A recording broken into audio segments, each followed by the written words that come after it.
Hello viewers, and thank God because it's another episode of the Table of Men Show. My name is Jackie and I am bringing you the exclusive interview session. So today on the show, we have a young pastor and entrepreneur. This man believes that poverty is a personal decision. He is in the person of Michael Dadzie. It's not going to be a regular interview. Let's welcome Michael Dadzie to the show. Welcome, Michael. Thank you. So, how are you? How are you doing? I like your shirts, by the way. Thank you. I'm very fine. I'm very fine. God's grace. I'm very fine. Is this how you talk? Are you so soft-spoken, or it's just because there are cameras on you? I'm very soft. I'm very soft. Hey, are you sure? Yes, I'm very Is it a pastor thing? I think so. All right, so tell us something little about yourself. Let's get to know you better. My name is Michael Dadzie and I'm a servant of the Lord, and I'm also the CEO of Mida Transport. Mida Transport. Yes. Okay. Are there more things? We keep it like this for now. Wow. So tell us something. Mida Transport. What's Mida Transport about? Yes, it's my company that I have some Uber cars around that I give out for drivers to work with. So I'm basically into transport. Basically Everything transport. Everything transport. Yes. All right. So how did you become a pastor? Okay, so I had my call actually from the Church of Pentecost, and then I grew up, started the ministry in Ghana National College, and then from there that was how the passion came. You started a ministry in Ghana National College, Yes. and that means you were very young then. Yes, I was very, very young. Okay, so tell me, I always hear a lot of pastors saying, oh, I had the call. What's the call like? And how would we know we are also getting some of the call so that we can pick up? Actually, most often it happens with encounters. You may have a personal encounter, and then it changes everything about you. All of a sudden, your motives have changed, your passions have changed and everything. So that's what we call an encounter. Most often, that's what happened to me. Okay, so how is that different from the regular Christian, if I should put it that way? What made you think that, okay, I have to be a pastor, and this is something God is approving of? Yes, it's a realization that it dawns on you very strongly, and then it takes a hold of you. You can't even resist it. So with the normal Christian, you are able to go about with your day-to-day activities, but when there's a call, your conscience, your motives, everything is involved. So with this, you were a pastor and you started Mida Transport. Yes, I was a pastor, then I started Mida Transport. Did you also get a call to start Mida Transport? No. How did that one start? Okay, actually, I have a strong passion for business, and then I am not that pastor that believes that is the only thing to do. So I have a passion to start something on my own. Okay. How old are you, if I can ask? You look very young, and so I'm surprised you are talking about all these things. How old are you? Am I allowed to mention my Oh yes, I really want to know. Really? Yes. Should I mention my Oh, please do. Somebody Okay, watching. I'm 25. You are 25, Yeah. and you've been able to achieve, like you are able to have all these Uber cars working for you. Yes, please. How possible? I know there are lots of times when we see young people like 25 who have things for going for themselves. A lot of people will start to say, especially you as a pastor, most people will start to say, oh, Sakawa, or something else. You've gone to some shrine somewhere and that's what's helping you. Okay. How did you get into this? Is it support from parents? How were you able to just get all of Okay, this? so I started by driving the taxi myself. So I started as a taxi driver, and then Who gave you that taxi? I gathered some money myself when I was in school. Wow. So when I came, it wasn't a new taxi; it was very old, Okay. very old. So I started from that, and then as I was working, the vision came, and then I added another one, then I added. So as the company was opening, I had people come to support what I Okay. was doing, and then it became a big one. Okay, so you are somebody who believes that poverty is a personal decision. Exactly. I want you to elaborate, explain to our viewers. Okay. Somebody who doesn't have money. Is her parents, or his parents don't have money. But you're saying it's a personal decision. Please explain that to us. Okay, so when you look at those who are rich, there is nothing different from them. They have 2 legs, 2 hands, and everything. We all have 24 hours. We all have 7 days in a week. And so it is the reason why I believe that you decide to be poor. It's not something that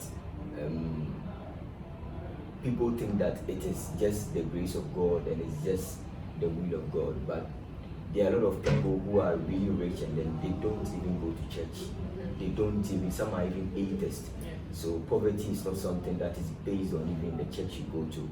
It's a personal decision. It's a personal opening of the mind. It's a personal endeavor that you go into. Okay, so I hear this thing a lot that we all can't be rich. Some poor people must be in the world. Okay. Do you believe that as well? That's very wrong. We all can be rich. We all can be rich. Yes, we all can be rich. Okay, so how does somebody who has no money now begin to climb up to the part where he's now called rich? Okay, so actually, talking to men who have really made it financially, they always say that the first capital is a mindset. Okay. There is something that pulls money. We call it ideas. Okay. We call it the inner tenacity. Hey. Once all those things are established, money has attractive forces. It gets towards such decisions. So it's not always about having the money, but having the inner tenacity and having these ideas and the willpower will attract investors to you. So I've been on your Instagram. I've seen some posters that you do some programs. I've seen this thing called the poverty exit strategies. What's that about? Yes, Is there a special formula to exit poverty? Yes, so the poverty exit strategy is a movement that I'm starting with young people. I'm teaching them investment. I'm teaching them the future of business, how to position themselves in the next years that is coming, so that we can alleviate this poverty issue. Okay, so as a pastor, you've taken this quite personal. It's like you have a passion for young people and teaching them how to exit this poverty. Yes. Don't you think that someone will say, by a pastor to anchor like sika found because they'll tell you that the love of money is the root of evil and all those things. So how are you doing all this? Do you get backlash? Actually, the Bible says that the love of money is the root of evil, not the pursuit of money. Oh, okay. It's one, I can love something and it's not about just the love. Okay. The Bible says the love of money, but the Bible never talking about the pursuit. The pursuit. But so, I have to love it, then I'll be following it. No. Hey. You can pursue something and still not love it. Okay. I have friends who are chasing girls and they don't even like them. Okay, that is a valid point. Yes. I'll accept that. Okay, so I'm really interested in this. Still on the poverty exit strategy. You said it starts with the mindset, and then after there'll be money attracts. Yeah. So after that, what's next? Okay, so after that, once you are able to get the mindset, now you now develop it into material assets. So after now you have gotten the mindset, you now think about how to convert it into money. And so that is when now the place of knowledge comes in. You study, you ask questions, and you now begin to seek mentorship from those who have already gone that path. So does that make it that the whole poverty exit strategy is its basis is entrepreneurship? No, entrepreneurship does not take you out of poverty. Okay. There are still entrepreneurs who are still poor. It is poverty actually. If you want to come out of poverty, there's a whole scale on itself. It needs a lot of concentration, a lot of determination, and a lot of studies. I tell people that when you have not done about 60 to 70 books on business, don't start one. Wow. The person needs to read all those books. Exactly. Can we follow what people have said all the time? Isaac Newton says that I'm able to do what I do because I stand on the shoulders of those who have gone ahead of me. The ideas of men, the successes of men are in their books. And so sometimes they will help you to know the strategies already and then you can apply. So that is the reason why information knowledge is crucial if you do well in business. There is a saying that experience is the best teacher. Yeah. So what if I just have to experience it and fail before I can say, okay, this might help me, this might not help me. Yes, so I might as well follow a book then. Yeah, so in the pursuit of wealth, failure is very necessary. Very necessary.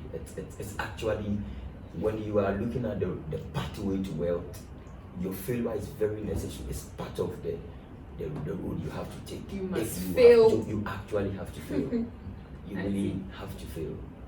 And a lot of the business ideas came out of failure. So anytime you are failing, know that you are actually there. All right.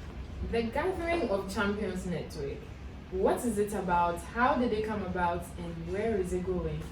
Yes, so the Gathering of Champions Network, like I said, there's a program that I organize for the youth and I bring them together. And then that is when we share more about the vision, about the poverty exit strategy and some other empowerment summits. So is it something you do yearly, once a month? How can I get into this? Yes, so it's quarterly. Quarterly. Oh, okay. So do you have any coming up soon? Yes, so we are having one on 26th of December. Oh, just yes, at Tommy Hotel with Joe Metal, Martha Nkoma, and then Tino Manford. Joe Metal, Martha Nkoma, and Tino Manford. Wow. I have so many questions to ask about the people you are bringing. My first question would be, you are 25. How do you get such people to come and support you, to come on your program? I don't think it's that easy to just get Joe Metal to leave what he's doing, to come and support you. How did you get that? Like I told you, deep connect onto deep. And Hey, Pastor. If there is a will, there is a way. I believe so much in my convictions and I have so much self-confidence and I go for anything I want to. The first time I met Joe Metal, I didn't go explaining myself. I just went, I said, I really want you to be on this program, and then he agreed. And it has been a blessing ever since. Wow. And Martha Nkoma? Yes, so Martha Nkoma, I attend the same church with her, and then when I look at the amazing things, I spent some few minutes with her, and then she just blew my mind. Wow. She's extremely wise. And I'm taking this opportunity to also invite as many people to come and listen to this wisdom from this. Is it free? Yes, please, it's free. So, 26th December, Turmeric Hotel. Yes. What time? 10 a.m. 10 a.m. to, or is 2. 2? Yes. Oh, okay. Well, please do come and hear from all these wise people. I'm sure you will be blessed. I told you guys this wasn't going to be a regular interview session. I'm sure you heard something that has inspired you. Do not forget that his program is on the 26th of December, Turmeric Hotel at 10 a.m. If you also want to contact him directly, you will see the links and his number in the description box. We are still at TunTum Studios located at Taifa. This has been a wonderful time with my Dadzie. Over to you, Safoa. Welcome back. That was such a lovely interview session with Jackie. So we are in a different session right now. My name is Safoa and you're still on the table of men here inside TunTum Studios in Taifa. We are going to play a game. So Michael, I know you seem very knowledgeable and wise and everything. So the game you're going to play today is a spelling bee challenge. So Jackie is behind the camera right now. She's going to throw some words our way, and if if you think you can spell it, you just put your little hand up and then you spell it. Me, I'm prepared to win. I don't know about you though. Are you prepared to win? Yeah. Okay, let's get straight into it. So the word is agrarian. What? Agrarian. Okay, agrarian. A-G-G-R-E-Rian. R-I-A-N. Wrong for 0 points. Michael. A-U-G-R-E-R-I-A-N. You are both wrong. I thought you were going to correct all the most. The next word is niacin. The who? Niacin. I know this one. It's science. Anna. Go on. Okay. N-I-A-C-I-N. You are right. But the next word is equestrian. Oh, I've read it in a book before. Equestrian. E-Q-U-E-S-T-R-I-A-N. Correct for 100 points. Fine. The next word is abacadabra. Abacadabra. A-B-A-C-A-D-A-B-R-A. Right for 100 points. And the next word is sententious. Can you use it in a sentence, please? S-E-N-T-E-N-C-I-O-U-S. Wrong. S-C-E-N-T-E-N-T-I-O-U-S. Wrong. Oh boy. He got it right. He just used a C instead of a T. Oh, I knew it. Sententious with a T. Sure, it's a T. Okay. So it's been fun so far. We have one more word, which is the tiebreaker, because he has 2 points. I have 2 points. So now we are to the last one. I'm ready to win. Your word is xenoglossy. I'm sorry, repeat it again. Xenoglossy. Or xenoglossy. Z.